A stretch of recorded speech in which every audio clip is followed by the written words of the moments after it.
오늘 성경 본문 말씀은 에스더서 9장 20절에서 28절까지 말씀입니다. 모르드게가 이 일을 기록하고 아하수에로 왕의 각 지방에 있는 모든 유다인에게 원건을 막론하고 그를 보내어 이르기를 한 규례를 세워 해마다 아달월 14일과 15일을 지키라. 이달 이날에 유다인들이 대적에게서 벗어나서 평안함을 얻어 슬픔이 변하여 기쁨이 되고 애통이 변하여 길한 날이 되었으니 이 두 날을 지켜 잔치를 베풀고 즐기며 서로 예물을 주며 가난한 자를 구제하라 하매 유다인이 자기들이 이미 시작한 대로 또한 모르드게가 보낸 글대로 계속하여 행하였으니 곧 아각 사람 함무다다의 아들 모든 유다인의 대적 하만이 유다인을 진멸하기를 꾀하고 부르 곧 제비를 뽑아 그들을 죽이고 멸하려 하였으나 에스더가 왕 앞에 나아감으로 말미암아 왕이 조서를 내려 하만이 유다인을 꾀하려던 악한 꾀를 그의 머리에 돌려보내어 하만과 그의 여러 아들을 나무에 달게 하였으므로 무리가 불의 이름을 따라 이 두 날을 불임이라 하고 유다인이 이 글의 모든 말과 이 일에 보고 당한 것으로 말미암아 뜻을 정하고 자기들과 자손과 자기들과 화합한 자들이 해마다 그 기록하고 정해 놓은 때 이 두 날을 이어서 지켜 패하지 아니하기로 작정하고 각 지방, 각 읍, 각 집에서 대대로 이 두 날을 기념하여 지키되 이 불임이를 유다인 중에서 패하지 않게 하고 그들의 후손들이 계속해서 기념하게 하였더라. 아멘. 오늘로 이제 에스더를 정리하며 마치려고 합니다. 그 전에 이스라엘의 여러 절기를 좀 잠시 살펴보려고 하는데 이스라엘 사람들이 포로기 이전까지 성경에서 명령하고 있는 3대 절기, 유월절, 맥추절, 이 초막절의 주요 절기를 그동안 지켜왔지만 포로기 이후에 성경이 기록하고 있지 않는 두 개의 절기를 추가로 이제 지키게 되어집니다. 그 첫 번째가 바로 수전절입니다. 히브리 말로 하누카라고도 하는데요. 고칠 숫자에 성전 전자를 써서 성전을 재건한다, 성전을 회복했다라는 의미로 기념하는 그런 절기입니다. 이 수전절은 유다인들이 헬라 제국의 셀루커스 왕조의 안티쿠스 에피파네스라고 하는 왕에 의하여서 말 그대로 짓밟히고 더럽혀진 성전을 다시금 되찾아서 성전의 거룩함을 회복한 것을 기념하는 절기입니다. 지난번 대림절 기간에 설교한 내용입니다마는 페르시아에 이어서 고대 근동 지방의 중동 지방을 장악했던 이 헬라 제국의 그 정치 지배의 방법이 모든 피지배 국가에 대하여서 헬라화하는 정책을 펴섰습니다.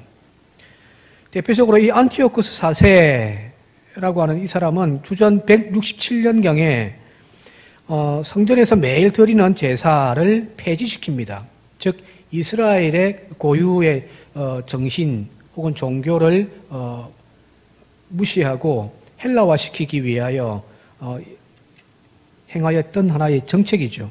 그래서 성전에서 매일 드리는 제사를 폐지하고 이 성전에 그들이 섬기는 제우스 신상을 성전에다가 세워서 그 제우스 신상을 유대인들로 하여금 숭배하게도 하였습니다. 그뿐만 아니라 각 여러 도시에 있는 유대인들에게 칙령을 내려서 안식일 규례를 금지하는 그런 칙령을 공포하기도 하고요. 심지어는 왕의 생일을 기념하기 위하여서 매월 25일마다 유다인들이 가장 싫어하는 돼지고기를 잡아서 제단에 바치도록 하는 그런 어떤 악행을 범하게 되어집니다. 이러한 안티오쿠스 4세의 성전 모독이 경건한 유대인들에게는 결정적으로 자극이 되어졌고 곧 유다인들에 의하여서 독립 투쟁으로 이어지는 계기가 되어졌습니다. 그 대표적인 인물이 바로 마카비라고 하는 제사장과 그의 가족들이었습니다. 이 독립운동을 통해서 다시금 유다인들은 성전을 수복하게 되어지고 자신들의 가장 중요한 그 신앙 고백의 장소였던 이 성전을 성결하게 한 날, 바로 그 날을 기념하는 절기가 바로 수전절, 하누카라고 하는 절기입니다. 그리고 또 하나의 절기가 오늘 우리가 그동안 살펴보았던 에스더에 소개되어져 있는 불임절이라고 하는 절기입니다. 하나님께서 이스라엘의 원수였던 아말렉의 족속의 후예였던 이 하만의 계략에 의하여서 페르시아의 원근 각지에 다 흩어져 살고 있던 모든 유대인들을 다 학살하려고 했던 그 위기에서 유대인들을 구원했다라고 하는 내용이 이 불임절의 특징이죠. 모르드게는 바로 이 모든 일들이 다 끝나고 난 이후에 제국에 흩어져 살고 있던 유대인들에게 서신을 보내어서 매년 이 날을 기념하도록 하고 유대인들에게 이 불임절을 지키도록 공포하게 되어집니다. 그것이 오늘 읽은 성경 본문 20절과 21절입니다. 함께 읽겠습니다. 모르드게가 이 일을 기록하고 아하수에로 왕의 각 지방에 있는 모든 유다인에게 원근을 막론하고 그를 보내어 이르기를 한 규례를 세워 해마다 아달월 14일과 15일을 지키라는 겁니다. 여기 불임이란 말이 나중에 성경 본문에도 나와 있습니다만은 히브리 말로 제비뽑기입니다. 제비뽑다라고 하는 푸르에서 유래되어진 말이 바로 불임입니다. 유다인들을 죽이려고 하던 하만 악당이 그 시기를 언제쯤으로 정할 건지를 제비를 뽑게 되어집니다. 그리고 이스라엘 원력으로 마지막 달, 즉 아달월 12월 13일이 뽑히게 되어진 거예요. 그런데 결과적으로 그날 오히려 대역전극이 이루어져서 유다인들을 학살하려고 했던 그 날에 오히려 유다인들을 학살하려고 하던 그 반대 세력이 몰살당하는 그런 날로 변하게 되어진 것이 바로 이 불임절의 특징입니다. 따라서 불임절은 슬픔이 변하여 기쁨이 된 날이죠. 애통이 변하여 즐거운 날이 바로 불임절의 의미입니다. 계속해서 이사야 61장 3절입니다. 무릇 시온에서 슬퍼하는 자에게 화관을 주어 그 죄를 대신하며 기쁨의 기름으로 그 슬픔을 대신하며 찬송의 옷으로 그 근심을 대신하게 하시고 그들이 의의 나무 곧 여호와께서 심으신 그 영광을 나타낼 자라 일컬음을 받게 하려 하심이라. 이사야 61장 3절 말씀이 성취되어진 그런 절기가 바로 불임절이라고 할 수가 있습니다. 내가 진심으로 예수를 만나고 하나님의 도우심을 따라 산다라는 것이 어떤 의미이며 그 모습이 또 무엇인지를 이 불임절의 기원을 해서 너무 잘 나타내주고 있지 않을까 생각되어집니다. 죽음과 절망의 공포 앞에서 어찌할 바를 알지 못하고 절망하며 뒷걸음질쳐 도망치거나 무릎 꿇는 모습이 결코 성도의 모습이 아니라는 겁니다. 오히려 하나님의 보이지 않는 그 손이 우리를 굳게 붙잡고 계심을 믿음으로 고백하며 나의 삶이 절망에서 소망으로 바뀌어지고 애통의 눈물이 변하여 구원의 즐거움을 노래하는 존재로 살아가는 것이 바로 성도의 삶이라는 거죠. 이것이 진짜 하나님의 거룩한 백성의 삶의 태도이며 삶의 모습이라는 이야기입니다. 이제 더 이상 비굴하게 살거나 절망하고 눈물을 흘리며 사는 인생이 아니라 고개 들고 하나님의 백성으로서 당당하게 살아가는 저와 여러분들의 모습이 회복되어질 수 있기를 주님의 이름으로 축원드립니다. 바로 이런 모습을 에베소서 1장 11절에 바울은 이렇게 표현하고 있습니다. 모든 일을 그 마음의 원대로 역사하시는 자의 뜻을 따라 우리가 예정을 입어 그 안에서 기업이 되었다라는 겁니다. 여기 기업이 되었다라는 말을 표준 세번역에서는 그리스도 안에서 우리를 상속자로 삼으셨다라고 표현하고 있습니다. 저와 여러분들은 하나님의 아들, 딸들입니다. 하나님의 상속자들입니다. 결코 우리가 망하도록 내버려 두는 것이 하나님의 뜻이 아니라는 이야기죠. 더 이상 환경을 보지 말고 하나님께서 우리에게 주신 이 엄청난 기업의 영광을 누리며 살아가는 이 2021년 이 한 해가 되시기를 다시 한 번 더 주님의 이름으로 축원드립니다. 분명 꽃길만, 좋은 길만 우리 앞에 펼쳐져 있지는 않을 겁니다. 가다 보니 광야의 척박함이나 고통스러운 길을 걸어야 할 때도 분명히 있을 겁니다. 그러나 그 광야의 순간에서도 하나님은 여전히 우리와 동행하시며 우리를 이끄시는 손길이 언제나 우리와 함께하고 있음을 우리는 확신 가운데 믿음으로 고백하며 나아가는 저와 여러분들이 되시기를 바랍니다. 그 길 끝에서 지금까지 절망과 눈물의 시간을 추억하며 기억하며 기념하는 것으로만 저희들 끝날 것이 아니라 오늘 이 시간 그리고 내일을 살아가는 우리의 삶에 영적인 힘이 되어지고 소망이 되어지는 그런 은혜가 있어야 하지 않겠습니까? 본서에서 유대인들의 승리를 기억하고 기념하는 이 부림절을 강조하고 있는 것, 그걸 좀 살펴보려고 하는데, 그것은 이 사건이 단순히 유다인과 그 대적들 사이에서 발생했던 다툼에서 유다인들이 승리한 것을 기록하고 기념하기 위함은 분명 아닙니다.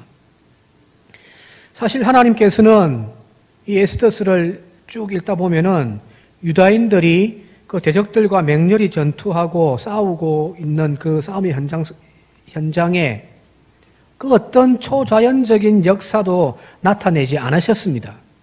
하나님이 직접 개입해 들어오셔서 그것을 역전시키고 바꾸어 놓고 그들을 승리케 하는 그런 기적의 역사가 에스더서에는 기록되어 있지 않다는 이야기예요. 그래서 표면적으로는 유다인들 스스로가 자기의 수고와 행위로 대적들을 물리쳐야만 했던 것이 에스더서에 기록되어져 있는 내용들입니다. 따라서 유다인들은 자신들의 이 승리가 오직 자신들의 능력으로 말미암아 자신들의 피와 땀의 그 투쟁으로 말미암아 이루어 놓은 성취물이라고 생각했을 가능성이 분명히 있었을 거라는 거예요. 그렇기 때문에 유다인들이 대적들의 손아귀에서 벗어날 수 있게 된 데에는 에스더서에서 단 한 번도 언급되어 있지 않지만 그들의 정신 속에서 고백되어지고 있는 이 하나님의 섭리, 보이지 아니한 하나님의 도움의 손길, 여기까지 모든 것들을 만들어 오신 그 하나님의 은혜, 그 절대적인 하나님의 은혜에 의하여서 작용되어졌다라는 것을 유다 백성들로 하여금 깨닫게 할 필요성이 있었기 때문이라는 거예요. 자, 지난 한 해를 마감하면서 힘들고 고통스러운 시간들을 걸어 우리는 왔었습니다. 그러나 마지막 순간 우리의 입술을 통하여서 우리는 어떤 고백을 하느냐면 에베네셀의 은혜, 여기까지 도우신 하나님의 은혜를 우리는 고백하지 않았습니까? 순간순간의 절망적인 시간 속에서도 하나님의 보이지 않는 그 은혜의 손길이 여기까지 우리를 인도하셨다라는 믿음의 고백이었습니다. 다른 한편으로는 내가 잘해서 내가 열심히 땀 흘리고 노력한 결과라고 여겨지는 그 성과의 결과물 앞에서조차도 우리는 하나님의 은혜였다라고 고백하지 않습니까? 바로 이것이 에스더서가 우리에게 이야기하려고 하는 근본적인 목적입니다. 모든 영광 하나님께, 온 마음과 뜻 다하여 주 사모합니다. 모든 영광 하나님께. 바로 이 믿음의 고백은 결성점에 다 도달하여 마지막 자리에서 우리가 하는 신앙 고백이기도 하지만 다시 새롭게 시작하는 이 한 해의 첫 자리에서 올려드리는 우리의 믿음의 고백이 되어져야만 합니다. 앞으로 이뤄질 우리의 삶이 어떠한 형편과 어떠한 과정을 걸어가야 할지 우리는 알 수 없지만 모든 순간순간마다 하나님이 우리와 함께 하신다라고 하는 그 임마누엘의 약속을 붙잡고 믿음의 길을 걸어가며 하나님께 영광을 돌리며 살아가는 우리 모두가 되어질 수 있기를 바랍니다. 그런데 여기 또 불임절이 갖는 또 하나의 중요한 교훈이 있습니다. 그것은 그들이 어디에 있든지 어떠한 상황 속에 거하고 살고 있든지 그들은 하나님의 소유이며 하나님의 거룩한 백성이어야 한다는 사실입니다. 그들이 어떤 정치적인 체제나 어떤 국가 체제 안에 있다 할지라도 그들은 여전히 제사장 나라의 백성이며 하나님 나라의 거룩한 백성이라고 하는 존재, 그걸 자각시키는 것이 에스더서의 또 하나의 목적이라는 이야기입니다. 바벨론에 포로된 자리에서 이제 페르시아에 예속된 국가의 한 일원으로 존재한다 할지라도 그들은 하나님의 백성이고 거룩한 나라의 백성이라는 사실입니다. 이런 점에서 하나님은 유다인들이 페르시아 정부의 보호 아래 있는 것이 아니라 여전히 하나님의 보호 아래 있다는 사실을 분명히 보여주고 있는 거죠. 이것은 그들이 비록 페르시아의 왕정 체제의 한 일원으로 존재한다 할지라도 그들이 존재하는 근본적인 정체성은 페르시아의 피지배국의 한 민족이 아니라 하나님 나라의 백성이라는 사실을 확고히 하게 하는 가르침입니다.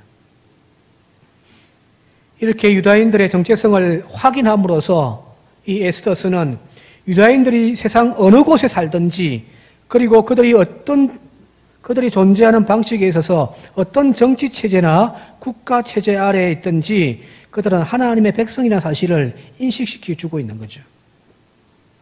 즉 흩어져 있는 디아스포라, 그들의 삶의 자리가 다 다르고 정치 체제나 여러 가지 상황이 다 다르지만 그 어떤 자리에서든 그들은 하나님의 백성으로 살아야 한다는 이야기입니다. 오늘날 교회와 성도의 존재의 목적이 바로 이것이 아닐까라는 생각되어집니다. 세상 속에서 세상의 법과 제도에 따라 살아가지만 우리의 근본은 하나님 나라의 거룩한 백성이라는 사실을 우리는 한시도 잊고 살지 말아야 하겠습니다. 여러분들이 직장에서 여러 동료와 어울려 살지만 그 장소에서도 우리는 하나님의 거룩한 제사장으로 살아가도록 부름받았다는 사실을 우리는 잊지 않아야 한다는 이야기입니다. 그리고 또 한 가지 이 불임절에 유다인들에게 영광과 즐거움과 기쁨과 존귀함이 그들 가운데 있게 되어졌고 그 결과로 인하여서 본토, 즉 페르시아의 본토 백성들이 유다인들을 더욱 두려워하게 되어졌고 더불어 많은 사람들이 유다인들이 되어지는 그런 결과가 이루어졌다라고 에스더 8장은 이야기하고 있습니다. 에스더 8장 16절 17절 함께 읽겠습니다. 유다인에게는 영광과 즐거움과 기쁨과 존귀함이 있는지라 왕의 어명이 이르는 각 지방 각 읍에서 유다인들이 즐기고 기뻐하여 잔치를 베풀고 그날을 명절로 삼으니 본토 백성이 유다인을 두려워하여 유다인이 되는 자가 많더라. 여기 유다인들의 위상이 바뀌어지고 높여지게 되어지니 페르시아의 사람들이, 즉 이방인들이 그 소수민족인 유다인들의 공동체에 많이 귀속되어지더라는 거예요. 교회의 위상이 달라지면 곧 교회가 사람들로부터 존경과 칭찬을 받게 되어지면 그 결과 교회에 들어오는 사람들이 절로 많아질 수밖에 없는 거죠. 교회 부흥은 여기 있지 않겠습니까? 초대교회 당시 예루살렘과 안디옥 교회도 똑같은 역사가 나타났다라고 성경은 기록하고 있습니다. 사도행전 2장 46절 47절입니다. 날마다 마음을 같이하여 성전에 모이기를 힘쓰고 집에서 떡을 떼며 기쁨과 순전한 마음으로 음식을 먹고 하나님을 찬미하며 또 온 백성에게 칭송을 받으니 주께서 구원받는 사람을 날마다 더하게 하시니라. 계속해서 사도행전 11장입니다. 그때에 스데반의 일로 일어난 환란으로 말미암아 흩어진 자들이 베니게와 구브로와 안디옥까지 이르러 유다인에게만 말씀을 전하는데 그 중에 구브로와 구레네 몇 사람이 안디옥에 이르러 헬라인에게도 말하여 주 예수를 전파하니 주의 손이 그들과 함께 하심에 수많은 사람들이 믿고 주께 돌아오더라. 여기 가난하고 박해받고 또 흩어졌던 그들이 하나님의 말씀 붙잡고 믿음으로 그들의 영적인 순결성을 지키며 살아가게 되어질 때에 오히려 그 연약함의 현실이지만 복음이 많은 이웃들에게 전파되어지고 날마다 구원받는 자가 더하여가는 역사가 일어나더라는 거예요. 바로 불임절은 그 부흥의 역사를 오늘 우리에게 또 가르쳐 주고 있는 거죠. 좋은 교회가 있어서 그 교회를 통해서 지역사회의 사람들의 생활이 변화되어져야만 합니다. 이 교회를 통하여 이 지역사회의 가정들이 변화되어져야 하는 거예요. 교회가 그 지역사회에 많은 도움을 주어야 한단 말이에요. 그게 선한 영향력이 아니겠습니까? 따라서 교회 때문에 그 지역사회가 더욱 정직해지고 정결하게 되어지는 역사가 일어나야 할 줄 믿습니다. 이 지역의 자랑이 바로 교회가 되어져야죠. 오늘 저와 여러분들의 삶도 마찬가지입니다. 올 한해 우리 교회의 목표가, 저와 여러분들의 신앙의 목표가 바로 이것이 되어질 수 있길 바랍니다. 우리가 세상을 닮아감이 아니라 우리의 성결함과 영적인 그 거룩함을 통하여 선한 영향력을 통하여 내 주변 사람들이 그리스도인으로 바뀌어지는 그런 역사를 만들어내는 은혜가 있기를 시간 주님의 이름으로 축원드립니다.